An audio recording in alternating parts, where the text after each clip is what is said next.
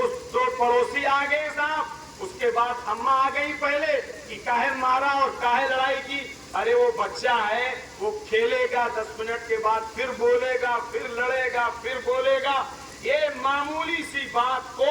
اماں آئی، پھر ان کی بیکنگ پر ابا آئے، پھر چچا آئے، دونوں طرف سے پوری فیملی آ گئی، اور وہ ایسی لڑائی ہو گئی کہ کورٹ کچہری تھانہ پولیس کچھ باقی نہیں بچا، ساری اپنی عزتیں اور ساری اپنی ناک جو تھی وہ جا کے وہاں رگڑ آئے۔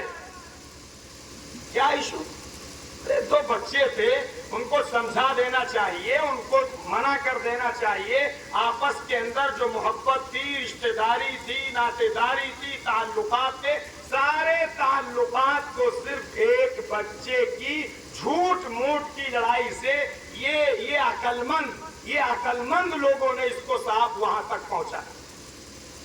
اور اخلاق کس کا بیان کریں گے کہ ہمارے آقا وہ تھے کہ آپ کو کوئی گالی دیتا تھا تو آپ اس کو کیا کرتے تھے؟ ارے بولیے، آپ اس کو دعا دیتے تھے۔ آپ کو جو ستاتا تھا آپ اس کو دعا دیتے تھے۔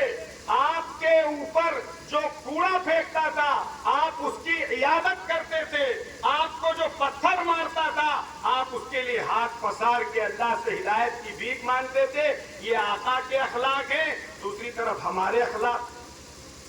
ہمارا کردار، ہمارا نالی کا مسئلہ، پرنالے کا مسئلہ، اور ساتھ کھیت کا مسئلہ، کھریا کا مسئلہ، زمین کا مسئلہ، جائیداد کا مسئلہ، چھوٹے بچوں کے مسئلے، اس میں ہمارے اخلاق دیکھ لیجئے، ہمارے اخلاق کا مظاہرہ دیکھ لیجئے، ہمارے اندر نبی کی محبت دیکھ لیجئے۔ اس لیے میرے عزیز و بزرگ و دوستوں، نبی نے پوری زندگی اپنی ایسے اخلاق دیے، فرمایا آپ نے کہ ایک آدمی دن بھر روزہ رکھتا ہے اور ایک آدمی رات بھر قیام کرتا ہے،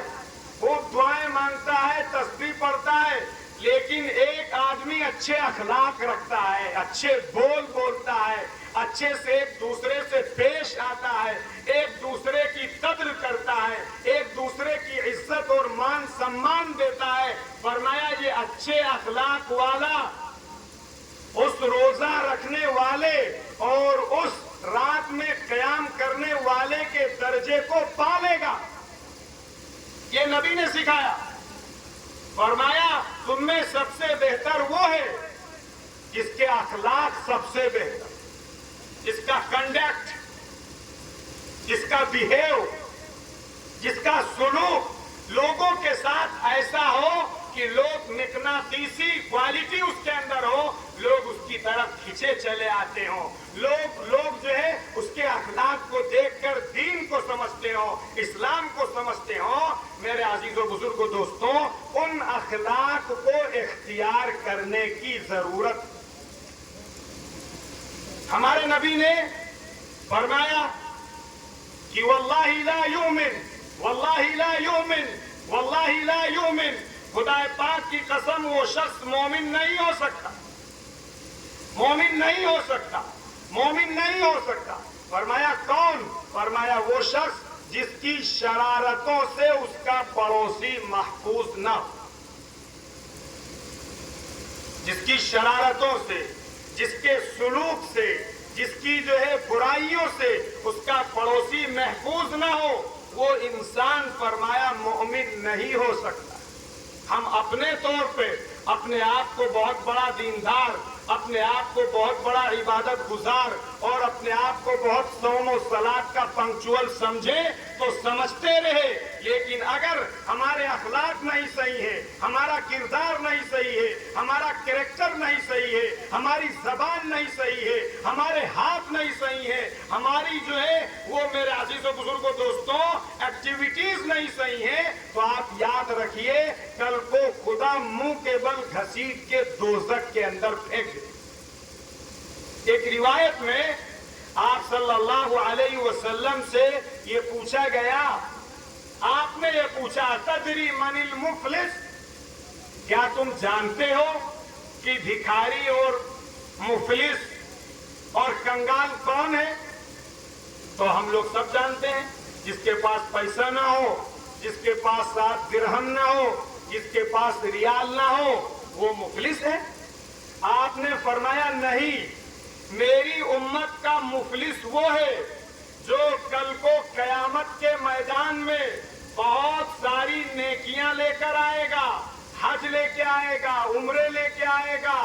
زکوٰۃ لے کے آئے گا، نماز لے کے آئے گا، تسبیح لے کے آئے گا، لیکن فرمایا ضرب ھذا، شتم ھذا، قذف ھذا، اس کو مارا تھا، اس کو گڑیایا تھا، اس کو سخت سست کہا تھا، اس پر بہتان لگایا تھا، اس کی زمین ہڑپ کر لی تھی۔ فرمایا وہ سارے کے سارے لوگ آئیں گے، اللہ تعالیٰ اس کی نیکیاں ان کو دیتے رہیں گے، اور ایک وقت وہ آئے گا کہ اس کی نیکیاں ختم ہو جائیں گی، اللہ تعالیٰ کی طرف سے ان لوگوں کے گناہ اس پر لادے جائیں گے، اور اس کے بعد اس کو منہ کے بل گھسیٹ کے دوزخ میں ڈال دیا۔ اس لیے میرے عزیز و بزرگ دوستو، اللہ رب العزت کی طرف سے یہ ہمیں زندگی دی گئی، یہ زندگی ہمیں انجوائمنٹ کے لیے نہیں دی گئی، یہ زندگی ہمیں پیسہ بیلنس کرنے کے لیے، پیسہ کمانے کے لیے اللہ کی طرف سے یہ زندگی نہیں دی گئی ہے، بڑے بڑے گھر اور بڑی بڑی کوٹھیاں بنانے کے لیے اللہ کی طرف سے یہ زندگی نہیں دی گئی ہے، یہ زندگی ہمیں اللہ کی طرف سے دی گئی ہے حضور اکرم صلی اللہ علیہ وسلم کے طریقے پر چل کر اپنی آخرت کی تیاری کے۔ عقل مند کہا گیا، ہم لوگوں کے یہاں انٹلیکچوئل اور عقل مند اسے سمجھا جاتا ہے جو زیادہ سمیٹ لے دنیا، چاہے جھوٹ کے ذریعے سے ہو، بےمانی کے ذریعے سے ہو، فراڈ کے ذریعے سے ہو، رشوت خوری کے ذریعے سے ہو، ٹیبل کے نیچے سے لینے کے ذریعے سے ہو، کیسے بھی ہو اسے عقل مند سمجھا جاتا ہے جو پیسہ زیادہ کھینچ لے، گھسیٹ لے۔ اور حدیث میں فرمایا گیا الکیس من دان نفسہ، عقل مند وہ ہے جو اپنا محاسبہ کرے، دیکھیں اللہ نے ہمیں آنکھیں کیوں دی تھی اور ہم کیا دیکھ رہے ہیں،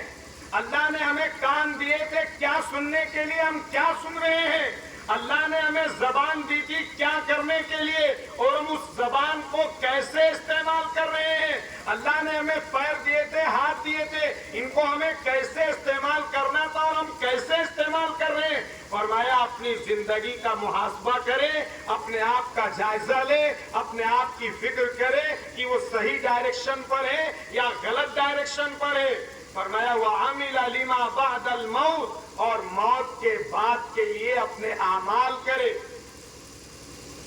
اور آگے فرمایا وَالْعَاجِزْ مَنْ أَتْبَعَ نَفْسَهُ هَوَاهَا، اور نکما ہے وہ، دیکھیے ہم عقل مند والی فہرست میں ہیں یا نکمے اور نالائقوں والی فہرست میں ہیں۔ آقا نے دو ٹائپ کے لوگوں کو بیان کیا، یا عقل مند یا نالائق اور نکما۔ عقل مند وہ ہے جو اپنی زندگی کا محاسبہ کرے، اپنی آنکھوں کا، اپنے دل کا، اپنی سانسوں کا، اپنی گھڑیوں کا، اپنے ایک ایک لمحے کا صحیح استعمال کرے اور موت کے بعد کے لیے تیاری کرے، قبر کے سوالات کی تیاری کرے، اللہ کو راضی کرنے کی کوشش کرے، رسول اللہ کی پیروی کرنے کی کوشش کرے۔ ایک کیٹیگری یہ ہے۔ دوسری کیٹیگری والعاجز، اور نکما اور نالائق اور بے بس ہے وہ انسان، من اتبع نفسہ ہواہا، جو اپنی نفس کی خواہش کے مطابق چلے، اپنے موڈ کے حساب سے چلے، اور فرمایا وَتَمَنَّى عَلَى اللَّهِ الْأَمَانِي، اور یہ کہہ دے کہ اللہ بہت غفور الرحیم ہے، اللہ بہت کریم ہے، اللہ بہت کریم ہے اور اللہ غفور الرحیم ہے، یہ کہہ کر وہ دین کو دفن کرے، اللہ کے طریقے کے ساتھ کھلواڑ کرے۔ اللہ رب العزت نے فرمایا ایسا انسان نکما ہے، ایسا انسان نالائق ہے، ایسا انسان عاجز و بے بس ہے۔ اس لیے میرے عزیز و بزرگ دوستو، اللہ رب العزت کی طرف سے یہ ہمیں زندگی دی گئی ہے کہ ہم اپنے نبی کا طریقہ پڑھیں، اپنے نبی کی سیرت پڑھیں، اپنے نبی کی تعلیمات سے بچوں کو آراستہ و پیراستہ کریں۔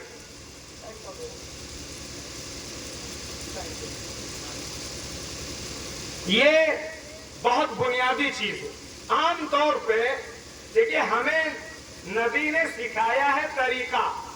تربیت کا طریقہ۔ عام طور پہ ہوتا یہ ہے کہ آدمی شروع میں وہ کہتا ہے کہ یہ بچہ ہے۔ کیا ہے؟ بچہ ہے۔ صاحب الٹے سیدھے لباس اسے پہنائے گا، آدھے کھلے آدھے پہنے ہوئے لباس اسے پہنائے گا، اور وہ بچہ غلط راستے پہ جائے گا،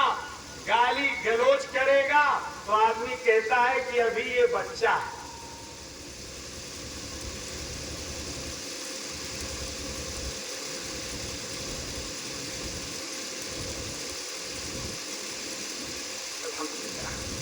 یہ بچہ ہے۔ اور اس کے بعد جب وہ بچہ برائیوں میں پختہ ہو جائے، برائیوں میں مضبوط ہو جائے، اس کے دل و دماغ میں اسلام اور اسلام کے تئیں کوئی مس کنسیپشنز اور کوئی مس انڈرسٹینڈنگ پیدا کر دی جائے گی۔ بہت کھل کے بتا رہا ہوں میں آپ کو، جتنا بھی سلیبس تیار کیا گیا ہے، چاہے وہ کانوینٹ اسکول کا ہو، چاہے وہ دوسرے اور انگلش میڈیم اسکولز کا ہو، ان تمام اسکولوں کے سلیبس کے اندر بے حیائی اور گندگی اور اسلام کے تعلق سے آبجیکشن اور اعتراضات اس کے اندر رکھے گئے ہیں، تاکہ فطری طور پہ آپ کے بچے کے دل و دماغ میں اسلام کے تعلق سے کنفیوژن کریٹ ہو جائے۔ اگر آپ اپنے بچے کو بچپن سے اس طرح سے تربیت نہیں دیتے اور آپ یہ کہہ کے گزر جاتے ہیں کہ ابھی بچہ ہے، پھر جب وہ بچہ اپنی ان برائیوں میں، ان تمام قسم کی چیزوں میں پختہ ہو جائے گا، پھر آپ اور مولوی صاحب اور قاری صاحب اور سارے لوگ مل کے بھی اس کو درست نہیں کر پائیں گے۔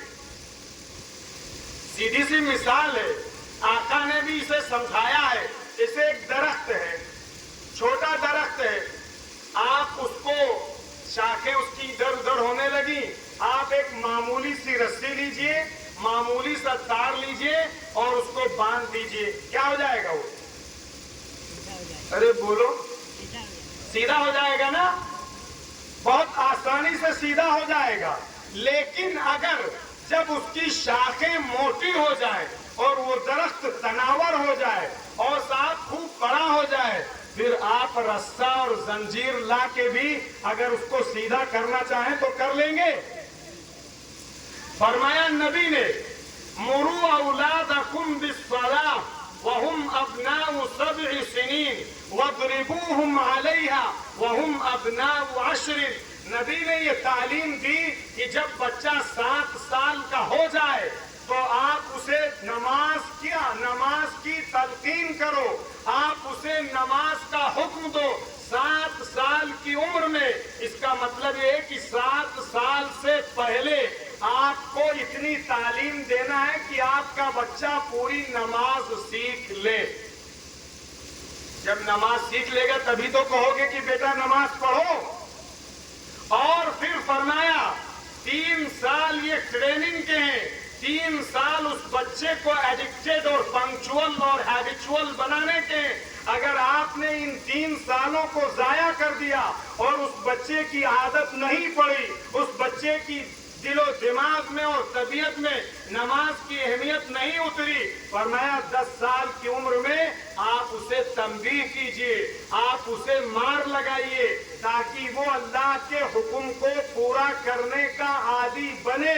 نماز چھوڑنے کا اگر عادی بن گیا، فرمایا جو آدمی نماز چھوڑ دے، ہم سب جتنے ہیں اسی ایریے کے ہیں، اسی علاقے کے ہیں، آپ دیکھیے مسلمانوں کی تعداد اگر بہت بڑھا کے کہی جائے تو 10% ہوگی جو نماز پڑھتی۔ ارے ہے کہ نہیں ایسا؟ ہو سکتا ہے آپ کے یہاں زیادہ ہو، کتنے مولانا آپ کے وہاں تو 5 ہی کہے، ہم تو بڑھا کے کہے 10% مان لیجیے۔ 90% لوگ اللہ کے اس حکم کو توڑ رہے ہیں جس حکم کے بارے میں فرمایا من اقامہا فقد اقام الدین، جس نے نماز قائم کی اس نے دین کو قائم کیا، ومن ترکہا فقد ہدم الدین، جس نے نماز کو چھوڑ دیا اس نے دین کو ڈھا دیا۔ 90% لوگ ہماری اپنی کمیونٹی کے دین کو ڈھانے پہ لگے، اور دین کو وہ میرے عزیز و بزرگ دوستوں ڈھا رہے ہیں۔ اب بتاؤ آپ، دین پھلے گا پھولے گا، دین پھیلے گا، دین کی اشاعت ہوگی، دین سرسبز و شاداب ہوگا، یا دین کا پودا مرجھا جائے گا؟ ارے بولیے، 90% لوگ اس کو ڈھانے پہ، دین کو منہدم کرنے پہ لگے ہوئے ہیں۔ تو اس لیے فرمایا کہ تربیت اپنے بچوں کی بچپن سے کی جائے، ان بچوں کے ساتھ بیٹھا جائے، ان بچوں کو وقت دیا جائے، ان بچوں کو صحیح ڈائریکشن پہ دین اور ایمان اور اعمال سکھایا جائے۔ اور جو بچے ہمارے اسکول جاتے ہیں ان بچوں کی دینی تربیت کے لیے اپنی مسجد میں مکتب قائم کر کے ایک ماحول دیا جائے ان بچوں کو دین پر چلے۔ ایسا نہ ہونے پائے کہ کوئی صاحب ماسٹر صاحب ہیں، کوئی پروفیسر صاحب ہیں، کوئی بزنس مین ہے، ان کے پاس پیسہ ہے، انہوں نے کہا حافظ جی تم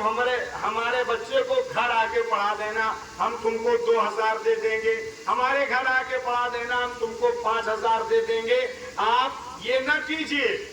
آپ وہی 2000 وہی 5000 مسجد میں لے جا کے دیجئے، تو آپ کے ان پیسوں کی برکت سے بہت سارے غریب بچے بھی پڑھ جائیں گے، اور آپ کا بچہ بھی مسجد میں آنے کا عادی بن جائے گا۔ مسجد کے اندر آ کر وہ جو دین کے فنڈامنٹلز ہیں، دین کی بنیادیں ہیں، فرشتوں کا ماحول ہے، وہ ساری چیزیں اس بچے کو مسجد میں آ کے ملیں گی تاکہ وہ بچہ اپنے دین پر قائم رہے، وہ بچہ اپنی شریعت پر قائم رہے۔ اگر وہ بچہ دین سے دور ہوتا ہے، آپ یاد رکھیے قرآن میں اللہ رب العزت نے بہت زبردست الفاظ استعمال کیے ہیں کہ کل کو وہی بچہ جو بچہ دین سے دور رکھا ہم نے ایجوکیشن کی وجہ سے، پڑھائی کی وجہ سے، ڈاکٹر بنانے کی وجہ سے، انجینئر بنانے کی وجہ سے، ہم نے اسے دین نہیں سکھایا، ہم نے اسے اسلام نہیں سکھایا، ہم نے اس کو عقیدہ نہیں سکھایا، ہم نے اس کو فنڈامنٹلز نہیں کلیئر کیے، اور جو بھی چیزیں ہیں ہم نے اس کے کانسیپٹ دین کے لحاظ سے کلیئر نہیں کیے، تو کل کو بچہ خدا کی بارگاہ میں فریاد کرے گا۔ وہ فریاد قرآن میں اللہ نے ہم سب کو سنائی، وہ فریاد اللہ نے سنائی ہے، فرمایا اللہ رب العزت نے قرآن میں وَقَالُوا رَبَّنَا إِنَّا أَطَعْنَا سَادَتَنَا وَكُبَرَاءَنَا فَأَضَلُّونَا السَّبِيلَ رَبَّنَا آتِهِمْ ضِعْفَيْنِ مِنَ الْعَذَابِ وَالْعَنْهُمْ لَعْنًا كَبِيرًا۔ وہ بچہ جس کو ہم نے دین سے دور رکھا چند سکوں کی وجہ سے، معمولی سی ڈگری کی وجہ سے، معمولی سے جاب کی وجہ سے، چند پیسوں کی وجہ سے ہم نے اسے دین سے دور رکھا، اللہ کے احکامات سے دور رکھا، نہ نماز سکھائی، نہ نماز کے اندر جو چیزیں ہیں وہ ساری چیزیں سکھائیں۔ فرمایا وہ بچہ کہے گا اللہ کی بارگاہ میں اِنَّا أَطَعْنَا سَادَتَنَا وَكُبَرَاءَنَا، کہ اللہ ہم نے اپنے بڑوں کی پیروی کی، ہم نے اپنے گارجین کی بات مانی، ہم نے اپنے ایلڈرز کی بات مانی، جو پیٹرن پہ انہوں نے ہمیں ایجوکیشن دی اور تعلیم دلائی، میں اس پیٹرن پہ چلتا رہا یہاں تک کہ میں جا کر گمراہ ہو گیا۔ اور پھر وہ کہے گا ربنا آتِهِمْ ضِعْفَيْنِ مِنَ الْعَذَابِ، اے اللہ میرے ابا کو، اے اللہ میری اماں کو، اے اللہ میرے گارجین اور ایلڈرز کو آپ دوہرا عذاب دیجئے، انہوں نے مجھے ہمیں گمراہ کرنے کے لیے اس غلط ٹریک پہ ڈالا تھا۔ یہ بچہ کہے گا 22ویں پارے کے 6 صفحے پہ یہ آیتیں لکھی ہوئی، اور پھر وہ اللہ سے کہے گا وَلَعَنْهُمْ لَعْنًا كَبِيرًا، اے اللہ ایسے ماں اور ایسے باپ پر خوب پھٹکار برسائیے اور ان کو اپنی رحمت سے دور رکھیے، اس لیے کہ انہوں نے ہم کو گمراہ کر دیا، ایسے سسٹم میں نہیں ڈالا کہ میں دین سیکھتا، نماز سیکھتا، فنڈامنٹل سیکھتا، دین کے اخلاق سیکھتا، نبی کی تعلیمات سیکھتا، نبی کا طریقہ سیکھتا، نبی کی سویلائزیشن سیکھتا، مجھے تو ایسے سسٹم میں ڈالا کہ میں ویسٹرن کلچر کو پورے طور پہ اڈاپٹ کر کے انہی کی کمیونٹی سے جا ملا۔ آپ کیا سمجھتے ہیں؟ آپ جس کی کاپی کریں گے، آپ جس کی امیٹیشن کریں گے، آپ جس کی نقل اتاریں گے، آپ جس کے طریقے پہ چلیں گے، کل کو قیامت کے میدان میں خدا آپ کو اور ہمیں انہی کے ساتھ کھڑا کرے گا۔ یہ 7 حدیث من تشبہ بقوم فہو منہم۔ آج ہمیں نبی کا طریقہ پسند نہیں، آج ہمیں نبی کا چہرہ پسند نہیں، آج ہمیں نبی کا لباس پسند نہیں، آج ہمیں نبی کی شادی پسند نہیں، آج ہمیں صحابہ کا طریقہ پسند نہیں، آج ہمیں صحابیات کا طریقہ پسند نہیں۔ اور میرے عزیز و بزرگ دوستوں، ساری چیزیں ہماری غیروں کے اور ویسٹرن کلچر کے طریقے پر اور غیروں کی تہذیب پر ہماری ساری چیزیں ہم نے لی ہوئی ہیں، اور اپنے آپ کو ہم نبی کا سچا عاشق اور نبی کا سچا مطیع اور نبی کا سچا فالوور ہم اپنی زبان سے صرف کہہ رہے ہیں۔ آپ دیکھتے ہیں کہ جو غیروں کا طریقہ ہے اس طریقے میں خدا نے بربادی رکھ دی ہے، اس طریقے میں خدا نے سکون اس طریقے سے نکال لیا ہے، اس طریقے سے خدا نے عزت نکال لی ہے۔ اس لیے کہا جاتا ہے کہ ہم اپنے نبی کی زندگی پڑھیں، اپنے نبی کا طریقہ پڑھیں، اپنے نبی کی سویلائزیشن پڑھیں، اپنے نبی کا کلچر پڑھیں اور اسی طریقے پر ناز کریں۔ غیروں کے طریقوں پہ رال نہ ٹپکائیں، غیروں کے طریقوں پہ پراؤڈ محسوس نہ کریں، غیروں کے طریقوں سے کو سینے سے لگا کے اپنے آپ کو سپیریئر اور اپنے آپ کو بہت ریسپیکٹڈ اور معزز نہ سمجھیں، ورنہ کل آپ نے جس کے طریقے کو عزت دی ہے، آپ نے جس کے طریقے کو فالو کیا ہے، صاف حدیث میں کہا گیا کل کو آپ کو انہی کے ساتھ اٹھایا جائے۔ اس لیے میرے عزیز و بزرگ دوستوں، ہمیں یہ جو جلسہ ہے سیرت النبی کا، اس جلسے سے یہی پیغام دینا مقصود ہے کہ ہماری زندگی کا مقصد ہے سماج کے اندر سدھار پیدا ہو، ہمارے نوجوانوں کا تعلق مسجد سے ہو، ہمارے نوجوان مسجد جا رہے ہوں، مسجد کو وقت دے رہے ہوں اور مسجد کے اندر تلاوت میں، دعا میں، تسبیح میں، دین سیکھنے میں، دین سکھانے میں، دین کی باتوں کو مذاکرہ کرنے میں، حلال و حرام کا تذکرہ کرنے میں، جنت اور دوزخ کا تذکرہ کرنے میں ہمارا وقت گزر رہا ہو، یہ ہماری کوالٹی جس دن ہوگی، ہماری مسجد آباد و شاداب ہوگی، یاد رکھیے اللہ کی طرف سے خوشحالی، اللہ کی طرف سے عزت، اللہ کی طرف سے بلندی ہوگی، اور تمام قسم کے اختلافات سے اللہ تعالی ہمیں بچا لے گا۔ اسی لیے نبی نے فرمایا تھا کہ جب آخری وقت میں فتنوں کا دور ہوگا، یہ فتنوں کا دور ہے، ہر طرف بے حیائی، ہر طرف بے شرمی، ہر طرف عریانیت، ہر طرف ننگاپن، ساری برائیاں اس وقت شباب پر ہیں۔ فرمایا فالزموا المساجد، تو تمہاری ذمہ داری ہے کہ مسجد کو مضبوطی سے تھام لینا۔ جو آدمی مسجد کو تھام لے گا اللہ تعالیٰ اسے برائیوں سے بھی بچائے گا، اللہ تعالیٰ اسے نیکیوں کی بھی توفیق دے گا۔ اس لیے ہر ساتھی یہ طے کرے کہ انشاءاللہ ہمیں نبی کی زندگی پڑھ کے، نبی کے اسٹائل اور نبی کی تہذیب پڑھ کے اس کو اختیار کر کے اسی پر فخر اور اسی پر ناز کرنا ہے، اسی میں مرنا ہے، اسی میں جینا ہے، اسی کے ساتھ رہنا ہے۔ دوسرا کوئی طریقہ ایسا نہیں ہے جس پر ہم تھوکیں، اپنانا تو چھوڑ دیجیے،